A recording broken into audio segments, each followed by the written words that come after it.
ನಮಸ್ಕಾರ ವೀಕ್ಷಕರೇ, ಇವತ್ತು 26 ಫೆಬ್ರವರಿ 2026 ಎಪಿಎಂಸಿ ಬೀದರ್ ಮಾರುಕಟ್ಟೆಯ ವ್ಯಾಪಾರ ವಹಿವಾಟು ಮುಗಿದಿದ್ದು, ರೈತರು ತಂದಂತಹ ಬೆಳೆಗಳ ಬೆಲೆಗಳು ಯಾವ ರೀತಿಯಾಗಿದೆ ಎಂದು ನೋಡೋಣ ಬನ್ನಿ. ವೀಕ್ಷಕರೇ, ಮೊದಲು ಹೆಸರು ನೋಡೋಣ. ಹೆಸರು ಕೇವಲ 34 ಚೀಲ ಬಂದಿದೆ. 2550 ಇವತ್ತಿನ ಕಡಿಮೆ ಕ್ವಾಲಿಟಿ ಹೆಸರು ರೇಟ್ ಆಗಿದ್ದು, 5659 ಇವತ್ತಿನ ಹೈಯೆಸ್ಟ್ ರೇಟ್ ಆಗಿದೆ. ಇನ್ನು 3697 ಇವತ್ತಿನ ಮೀಡಿಯಂ ಹೆಸರಾಗಿದೆ.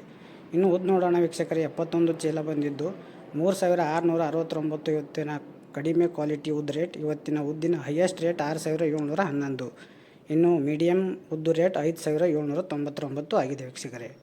ಇನ್ನು ವೀಕ್ಷಕರೇ, ತೊಗರಿ ನೋಡೋಣ. ತೊಗರಿ 2157 ಸ್ವಲ್ಪ ಚೀಲ ಕಡಿಮೆ ಬಂದಿದೆ. 5555 ಕಡಿಮೆ ಕ್ವಾಲಿಟಿಯಿಂದ ಸ್ಟಾರ್ಟ್ ಆಗಿ 8537 ಇವತ್ತಿನ ಹೈಯೆಸ್ಟ್ ತೊಗರಿ ರೇಟ್ ಆಗಿದೆ. ಇನ್ನು ಮೀಡಿಯಂ ತೊಗರಿ 7547.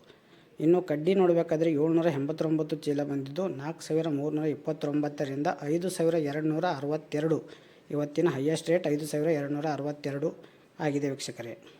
ಇನ್ನು ಮೀಡಿಯಂ ಕಡ್ಡಿ 5050 ರೂಪಾಯಿ. ಇನ್ನು ಬಿಳಿ ಕಡಲೆ ನೋಡಬೇಕಾದ್ರೆ 8182 ಇವತ್ತಿನ ಹೈಯೆಸ್ಟ್ ರೇಟ್ ಆಗಿದೆ ವೀಕ್ಷಕರೇ. ಇನ್ನು ಸೋಯಾ ನೋಡೋಣ. ಇನ್ನು ವೀಕ್ಷಕರೇ, ಸೋಯಾ ನೋಡಬೇಕಾದ್ರೆ 399 ಚೀಲ ಬಂದಿದ್ದು 4141 ಇವತ್ತಿನ ಸೋಯಾ ಕಡಿಮೆ ರೇಟ್. ಇವತ್ತಿನ ಹೈಯೆಸ್ಟ್ ರೇಟ್ 5233.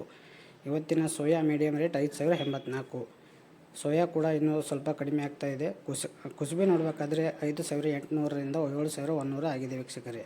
ಇನ್ನು ಗೋಧಿ ಬರ್ತಾ ಇಲ್ಲ. ಗೋಧಿ ಮಾಹಿತಿ ಪ್ರಕಾರ 2500ರಿಂದ 3000 ಆಗ್ತಾಯಿದೆ ವೀಕ್ಷಕರೇ. ಪ್ರತಿದಿನ ಪ್ರತಿ ಬೆಳೆಗಳ ರೇಟನ್ನು ನೋಡಲು ನೀವು ಇನ್ನೂ ಸಬ್ಸ್ಕ್ರೈಬ್ ಮಾಡಿಲ್ಲ ಅಂದರೆ ಸಬ್ಸ್ಕ್ರೈಬ್ ಮಾಡಿ ಹಾಗೂ ಎಲ್ಲರನ್ನೂ ಶೇರ್ ಮಾಡಿ. ಧನ್ಯವಾದಗಳು.